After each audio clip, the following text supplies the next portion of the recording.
This is a lecture on Carl Cohen's article, Why Animals Do Not Have Rights. And this is actually a selection, it's a chapter from a book that Cohen and Regan co-authored. It's a debate on the question of animal rights. So, as we've seen, Regan argues for animals having rights, and Cohen, in his chapters, argues against that idea. And so if this is a topic you're interested in pursuing further, that book would be a good place to start, because they're able to make their case over several chapters and respond to each other's positions. Now, Cohen argues that it's sort of a difficult argument to make against animals having rights, because he says it's something that people are, they're afraid to make the case because they don't want to be seen as callous or cruel. So they're hesitant for that reason. But also he says that there's widespread confusion about the difference between obligations and rights. And so he's going to explain more about that. And he says it's important to make this argument, even though he thinks it's unpopular. It requires a certain kind of courage to make, but he thinks the consequences of not making it are really dangerous, because it's got a radical consequence if we follow Regan's position toward animal liberation, abolition of these institutions, especially the benefits in food production and in experimentation, not just for things like testing makeup, but for medical studies, trying to find ways to treat different illnesses and prevent different kinds of diseases and disorders, for instance. So he thinks it's really important to make the case for using animals in this way. If you're interested in that, the chapter before this one in the book goes into more detail about that. So he makes what he thinks is a vital logical distinction. He argues that all rights correspond to obligations, but not all obligations correspond to rights.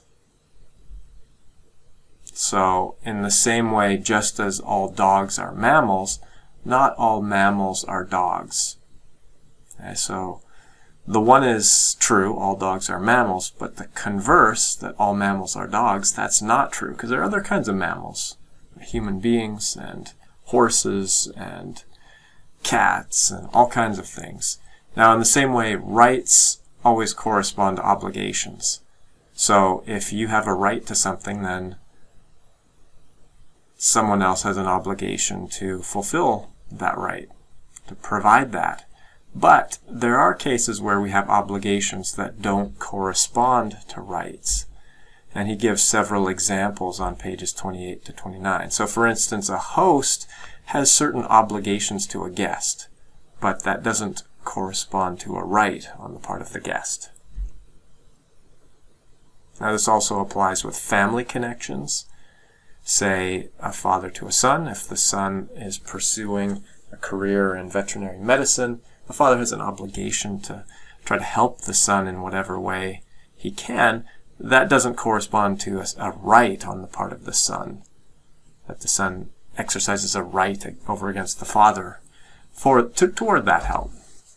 He says the same is true with gifts. So if someone gives you a gift, you have an obligation to express your gratitude, maybe even to return a gift, like give them a gift in response. That doesn't mean there's a right involved. So you don't have a right to a thank you card, for instance, even though that would be your obligation to send one. The similar is true with giving to the needy, that you have an obligation maybe to care for the poor, for giving money to charity, things like that. But that doesn't mean that they have a right, say, to your money. So he thinks this distinction is important because people often confuse these, and that's what happens in the case of animal rights. That people think because we have obligations to animals, that animals must have rights. Cohen argues we have an obligation to treat animals humanely, but they don't have rights in that sense.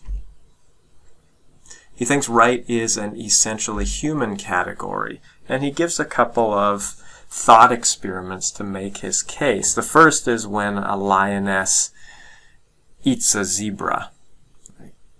Maybe helps to feed the lion cubs with this zebra.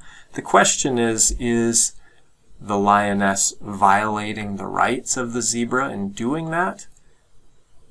Cohen thinks the answer is obvious. We'd say no. Say that's what happens in nature all the time. And we might even feel sorry for the zebra, but we wouldn't say that the zebra has rights that are being violated in that way. Something similar, he thinks, is true with his example of running over a squirrel. We lament the fact maybe that we ran over the squirrel. We regret it. We would try to avoid it as much as possible. But we view that quite differently than we would view, say, the hitting of a child. So he thinks that that reveals a different kind of moral gravity or seriousness, and that if a child is injured in a car accident, there is a whole level of rights that enters into the picture, in terms of the care that the child needs to receive and to ensure that justice is done. So the question is, where do rights come from if they're this uniquely human phenomenon? He considers several possible accounts of rights, and he doesn't actually side with one, but he cites these to give some of the most common philosophical and theological accounts of where rights come from. One of the most common is the idea that they're God-given, that it's given by some kind of divine gift. Another is that they come from human moral community by entering into society that has certain requirements and expectations, and that there's a level of recognition given to individuals that brings with it the idea of rights. Some would say it's a direct intuitive recognition. You can just recognize directly, immediately, that it's wrong to harm other people. So some people would say it's an intuition, and others would say it's a natural evolutionary development. This is an idea that's developed through our history as a species, and so they would say we don't need to appeal to these other sources, but that this is something that's evolved over time through human society. Now, the point that Cohen's making here, again, isn't to side with one of these accounts, but instead to show that there is this sort of consensus, even though there's disagreement about where rights come from. He says there's a consensus through the philosophical tradition over history to recognize the clear difference between the human species and other kinds of animals. And so he thinks that it's absurd and dangerous, is how he describes it, to argue with PETA that a rat is a pig, is a dog, is a boy. Now, it may be true that we're all mammals, but he thinks that there are clear differences in terms of the kinds of obligations we have to those different creatures. Cohen picks up on a distinction that comes from Regan between moral agents and moral patients. So a moral agent is someone who has a variety of abilities that enable them to act in morally significant ways. So they're able to consider what they should do, they're able to determine a course of action, to freely choose what they're going to do, and to bear the responsibility that comes with that. So we hold moral agents accountable for what they do. Moral patients, on the other hand, don't have these abilities. So as a result, they can't do right and they can't do wrong. Now, this would include babies and young children, people who have serious mental disabilities or who are unable to be held accountable for their actions. This would also include animals. And what Regan argues is that being a moral patient means that you are not held accountable for what you do. This is why, again, we wouldn't say arrest the lioness that killed the zebra. But to be a moral patient means that you can be on the receiving end of right or wrong actions. Okay, so the actions performed in relation to moral patience do have moral significance.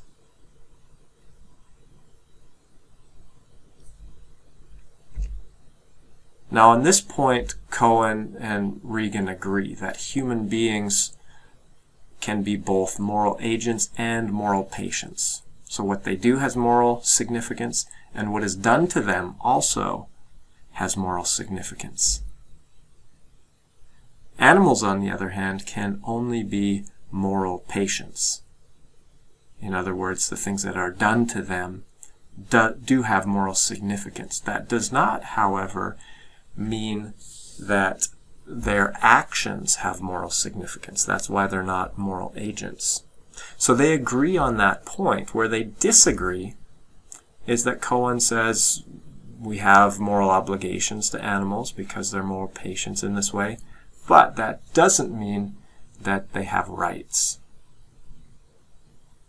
Okay, so they are moral patients. What we do to them matters morally. We need to treat them humanely. That's an obligation, but that doesn't mean that they have rights. So Cohen considers a couple common objections. These are familiar objections from the debates and the philosophical community about the question of animal rights. Some will say, well, what about those with brain damage, people in comas, or infants, or people who are, say, senile? It seems like we're willing to recognize that people in those situations have rights. So why wouldn't we extend that to animals? Cohen's response is that rights aren't distributed on a case-by-case individual basis. So there's no test that's applied to determine which human beings have rights. So if you're in a coma, you no longer have rights. He says, this belongs to all human beings by virtue of being human. Now this is the position, of course, that Regan would describe as speciesism. And Cohen's going to say, if that's what you want to call it, that's fine. But that doesn't change the significant moral difference here between humans and animals. The second objection is that animals also exhibit some pretty amazing abilities and behavior, the kinds of things that they're able to do. They have capacities that we often associate with humanity. They seem to be able to exercise certain basic levels of reasoning, of communication. They care for their young. They exhibit desires and preferences. So they have these sorts of cognitive abilities, and they also have the capacity to suffer. So in this regard, Cohen would agree with what Regan says about them being subjects of a life. And there is this recognition of animals being amazing in many of these ways. But again, Cohen's response is that this doesn't establish rights. It does, however, entail obligations. So we wouldn't have an obligation, say, to a rock, which is not a subject of a life. But because animals have these sort of abilities, they exhibit this kind of behavior, we do have obligations to care for them in this way. Now, why does it matter whether we want to call that rights or not? Again, this is where Cohen's larger discussion about the benefits of, say, animal testing are so important. And he'll argue that in using animals, say, in laboratory experiments, we have obligations to treat them as humanely as possible, not to make them suffer unduly. But at the same time, there isn't an inherent right that would prohibit, on moral grounds, say, the experimentation on mice in a laboratory.